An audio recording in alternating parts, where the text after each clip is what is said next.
ketemu lagi di channel kita. Untuk video kali ini masih meneruskan dari video kita yang kemarin ya, yaitu pengenalan fungsi-fungsi dasar toolbar SketchUp. Bagi yang belum menonton atau bagi yang baru mengikuti channel kita, diharapkan untuk melihat, paling enggak melihat video yang sebelumnya ya, video yang part 1-nya. Oke, kita lanjutkan sekarang. Langsung kita buka aja file aplikasi SketchUp-nya ya. Pada sesi part 1 kemarin kita sudah membahas sampai ke toolbar view. Nah, sekarang kita akan membahas dari toolbar move ke bawah. Oke, langsung saja kita mulai. Untuk toolbar move ini berfungsi untuk memindahkan objek atau untuk mengatur posisi objek ya, sama aja. Nah, caranya juga sangat mudah. Klik objek yang mau dipindahkan terlebih dahulu, terus klik toolbar move. Nah, setelah itu klik kiri objek yang mau dipindahkan. Nah, di sini ada garis bantu ya. Garis bantu kalau vertikal itu biasa ditandai oleh garis merah. Jadi kalau misalnya kita mau memindahkan secara horizontal agar lurus, itu kita tinggal ngikutin dari garis merahnya ini. Nah, kalau kita geser ke bawah sedikit kan jadi warna hitam nih. Nah, ini udah nggak sesuai dari koridor atau dari garis warna merah tersebut. Jadi bisa dipastikan pemindahannya itu nggak lurus. Secara vertikal dibantu dengan garis warna hijau ya. Nah, sedangkan kalau ke atas dibantu dengan garis warna biru. Nah, seperti ini. Oke, sepertinya cukup jelas lah ya. Kita lanjut ke yang selanjutnya. Di sini ada toolbar push pull. Nah, push pull ini fungsinya untuk mengestrut atau membuat 3 dimensi dari objek 2 dimensi yang kita buat. Misalnya di sini kan ada objek persegi ya, persegi panjang. Nah, gimana sih objek 2D ini menjadi objek 3D gitu. Nah, caranya juga cukup mudah, tinggal klik toolbarnya saja, klik kiri, habis itu langsung klik permukaan objek yang mau kita extrude. Nah, klik kiri, tahan sampai ke atas. Nah, isikan dahulu ketinggiannya, misalnya 213, enter. Nah, jadi konsepnya sama ya. Konsepnya tuh klik kiri, drag, tahan mouse-nya, terus isikan mau klik dimensinya berapa, misalnya 253,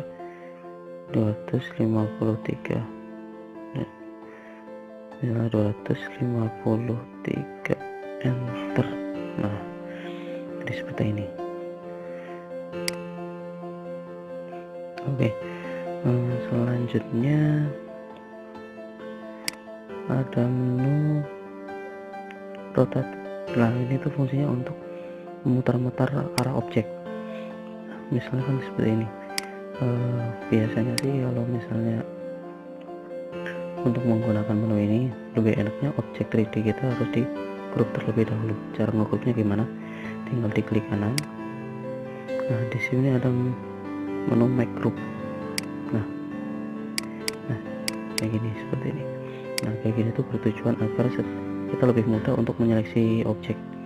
Mungkin kalau objeknya masih dalam bentuk kubus kayak ini masih gampang ya. Cuman nanti kalau misalnya objeknya udah banyak nih, ada berapa 20 kubus gitu, biar gampang kita grup aja agar lebih mudah untuk menyeleksinya. Langsung saja kita klik rotate. Nah, kita posisikan di mana aja. Kalau contoh saya ini, saya posisikan di sisi atas.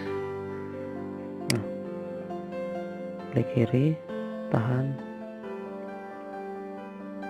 Nah, klik kiri lagi. Nah untuk rotate ini juga kita bisa memperkirakan ya, kalau misalnya satu lingkaran ini punya 360 derajat. Oleh karena kalau misalnya nih kita mau memutarnya 45 derajat, kita tinggal pilih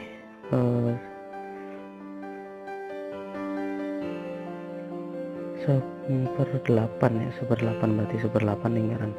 Cuma kita klik kiri, kita arahkan dulu garis lurus objeknya. Nah kita geser, nah dari sini posisi segini tuh 45 derajat, kalau posisi segini 90 posisi ini 45 derajat, posisi ini 90 derajat. Nah kita mau 45 derajat misalnya. Nah seperti ini. Nah kurang lebihnya seperti itulah, nanti bisa dipelajari lebih lanjut ya, agar lebih lihai dalam mengoperasikan menu-menunya. Oke, selanjutnya ada menu follow me. Nah follow me ini sebenarnya tujuannya untuk membuat model-model yang bentuknya itu tidak beraturan, atau mungkin walaupun masih beraturan agak susah untuk kita ikutin. Misalnya nih, contohnya saya bikin sebuah garis nih, garis. Nah sebuah garis ini, nah kan ada yang naik, ada yang turun, ada yang ini kan. Nah fungsinya yaitu dengan menggunakan perintah follow me. Misalnya saya dalam contoh kasus kali ini saya menggunakan circle atau membuat gambar pipa. Nah, untuk membuat gambar pipa, saya bikin dulu pipanya, misalnya jari-jarinya tuh 30 cm. Oke. Itu agar lebih gampang kita buat yang ada patokannya di sini. Oke. Nah 30 cm. Udah itu kita pindahkan pipa tadi, untuk lingkaran tadi kita pindahkan ke ujung garis ini.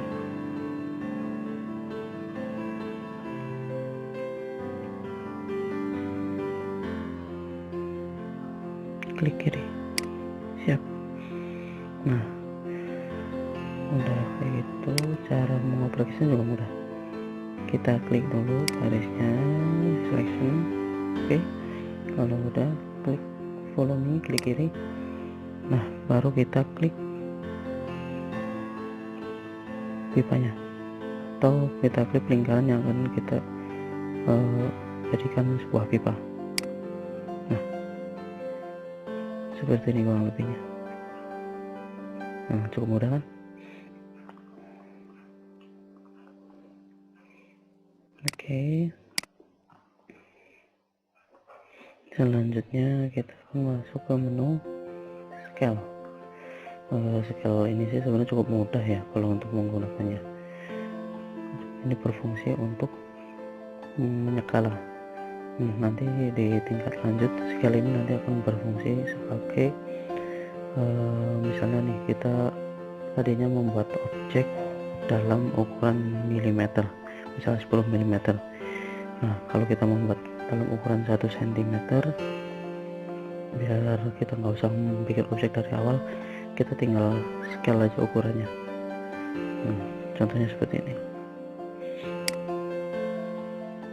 saya bikin 10, lebarnya 10. Nah ini kecil ya ukuran objeknya ya. Agar objeknya menjadi 100 kali 100, saya bisa menggunakan menu scale. Nah caranya sama, kita klik dulu objeknya, terus kita klik toolbar scale nya, kita tarik ujung atasnya, klik kiri, lepaskan, kita geser mouse nya, kita isikan skalanya berapa, misalnya skalanya 10 atau skala 5 lah, skala 5 ya. Nah di sini sekarang jadi 50, tadinya kan 10 sekarang jadi 50. Oke, cukup jelas ya.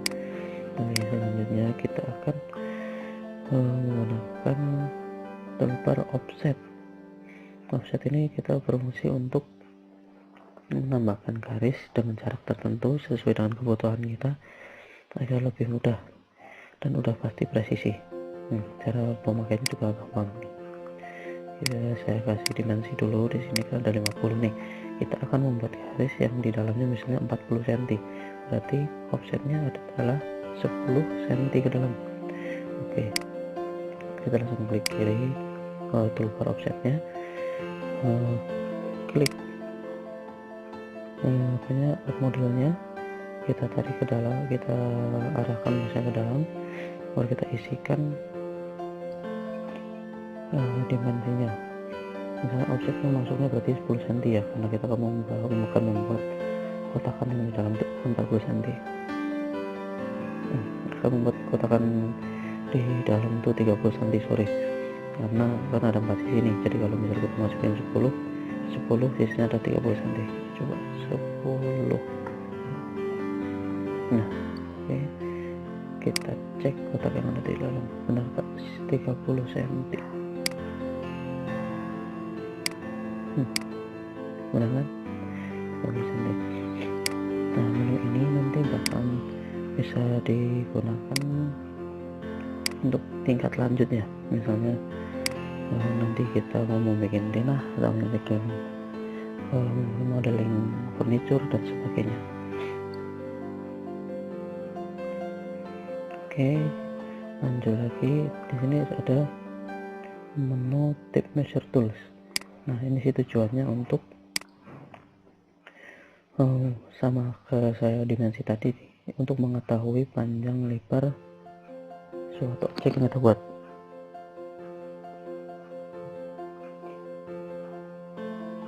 Makanya juga cukup mudah, tinggal diklik saja, klik kiri, kita tempelkan di ujungnya. Nah, ini di ujung menunya ini ada keterangan berapa sentinya. Kalau nggak di situ, kita bisa lihat di yang di bawah, di nomor yang di bawah sini. Nah, ya. Oke, selanjutnya yang udah kita gunakan tadi yaitu dimensi. Ini sama, kita tinggal klik ujungnya yang sebelah kiri dan klik ujungnya sebelah kanan, arahkan ke luar. Nah, udah muncul dimensinya. Masih dalam satu kategori, yang di bawahnya itu ada protektor. Protektor itu fungsinya untuk membuat suatu garis. Kami juga protek kan untuk membuat suatu garis. Nah, garis ini nanti kita akan digunakan sebagai kayak untuk pengukuran yang sifatnya tidak lurus.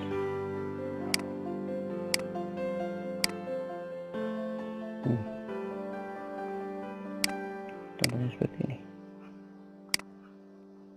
ya kan? Misalnya kita mau buat garis, misalnya nih sudutnya berapa persen kita bisa menggunakan ini. Ini sih biasanya digunakan untuk membuat bidang yang sudut kemiringannya presisi. Misalnya membuat suatu atap, nah atap kan kemiringannya 30-35% tuh.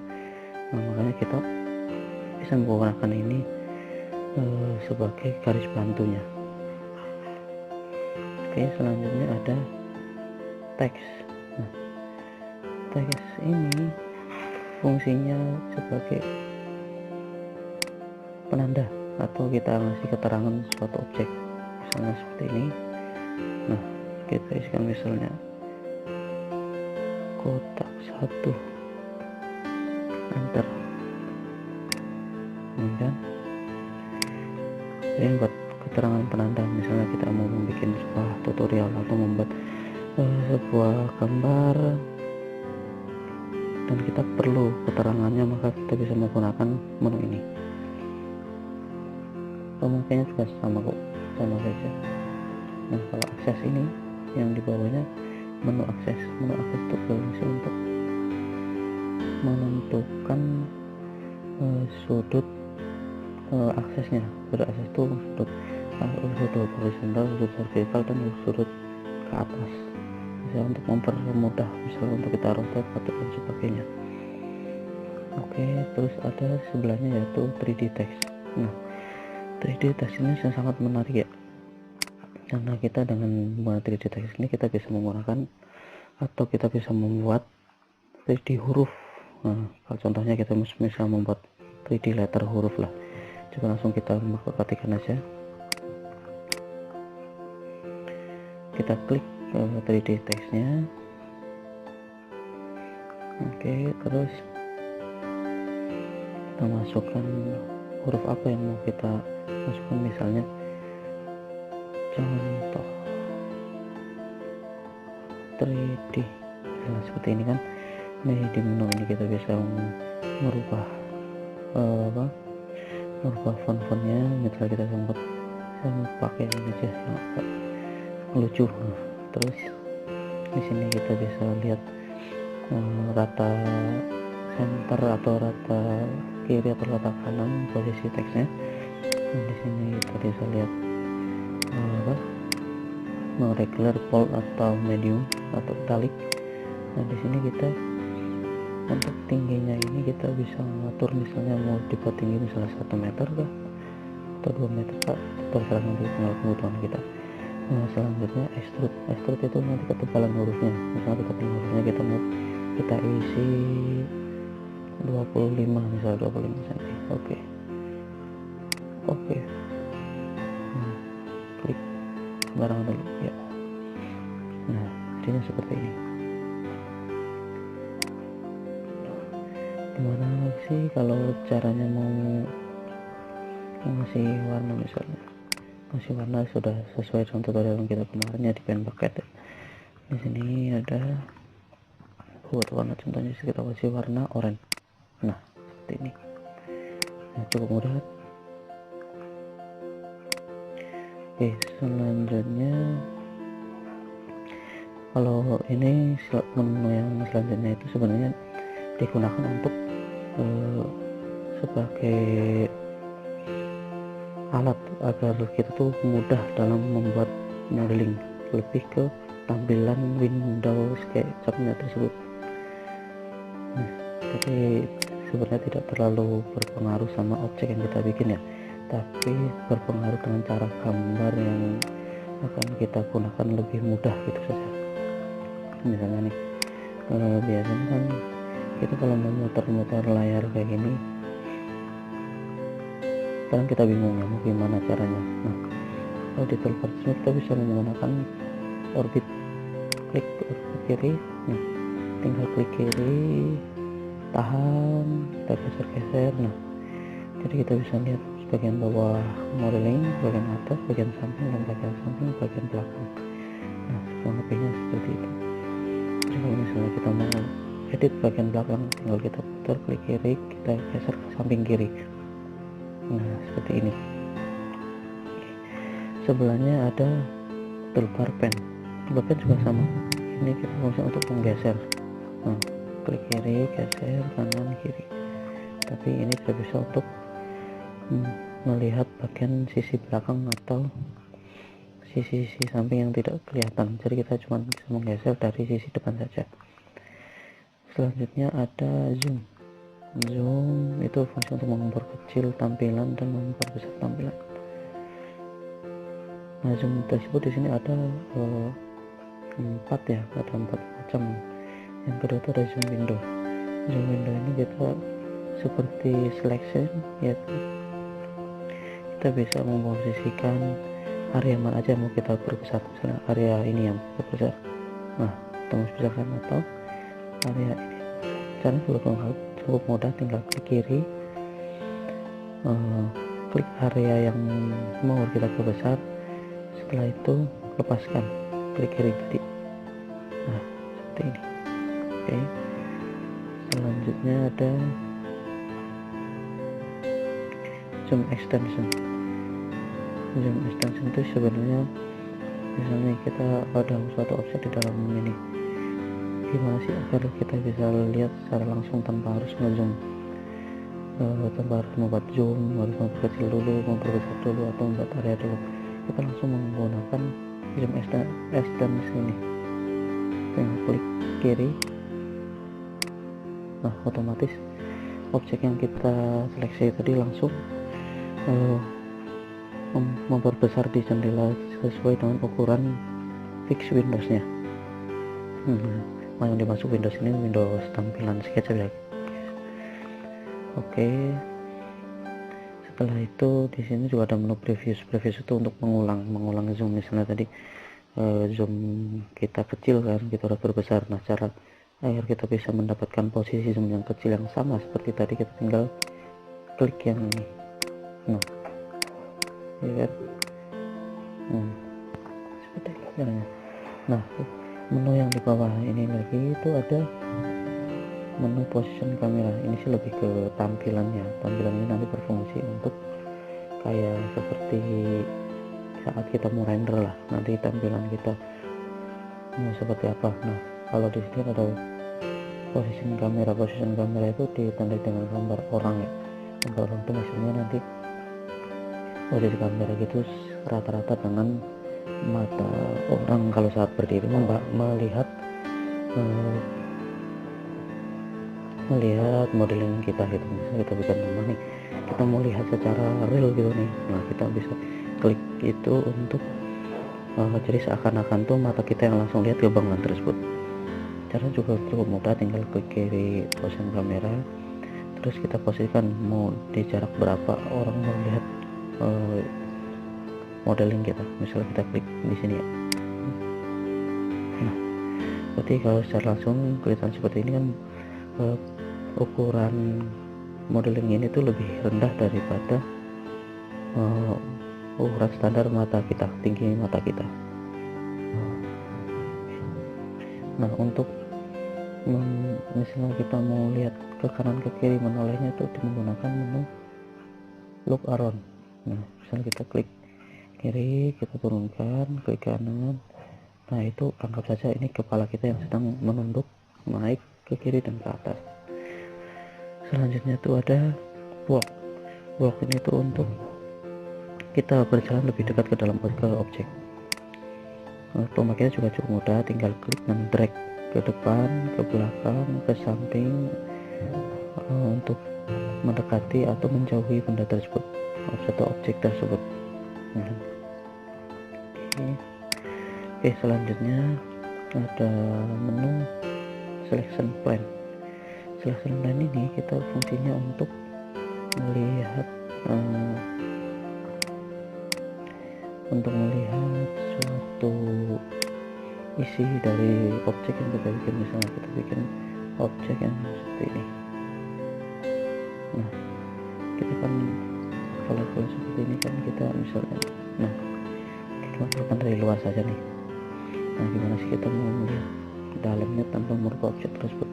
Nah, caranya pakai selection plan ini. Caranya klik kiri selection plan, catch. Nah, posisikan mouse ada di sisi yang mau kita gunakan untuk melihat ke dalam objek tersebut. Kita klik sisi langsung saja, kita klik kiri, klik. Nah, di sini kan masih belum kelihatan ya untuk dalamnya, karena ini cuman sebatas kulit luar dari objek yang kita buat. Caranya kita seleksi dulu selection plan tadi, udah itu kita menggunakan perintah move, kita klik, terus kita geser ke dalam hub.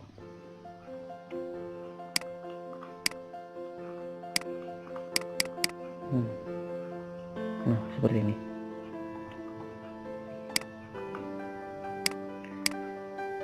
Bagian dalamnya kelihatan kan? Nanti fungsinya ini tuh sebenarnya untuk membuat, misalnya dalam kita membuat modeling suatu rumah nih. Nah, kita kan mau ngedit di dalam interiornya nih. Nah, daripada kita mengubah tampilan rumahnya kita dari luar untuk melihat, atau misalnya kita menghapus dulu lah nanti dibikin lagi kan repot ya, kita bisa menggunakan menu ini untuk mengedit area yang mau kita edit. Jadi Saya rasa ini lebih simpel ya daripada kita harus menghapus dan kita harus ulang, harus membuat ulang gitu, seperti ini. Ini posisinya juga bisa di sebelah mana aja ya, asal ada sisi datarnya. Oke, mungkin sekian dulu tutorial dari kita. Saya rasa sih cukup ya dari part 1 tadi. Yang ke part 2 tadi cara belajar SketchUp dari awal, emang menu-menu dasar itulah yang perlu kita ketahui. Nah, selanjutnya di atas ini ada beberapa menu tambahan seperti nanti render, ada seperti window, terus ada di sini ada menu start and escape, ada Lumion dan sebagainya. Nanti bakalan kita bahas di video-video selanjutnya. Terima kasih.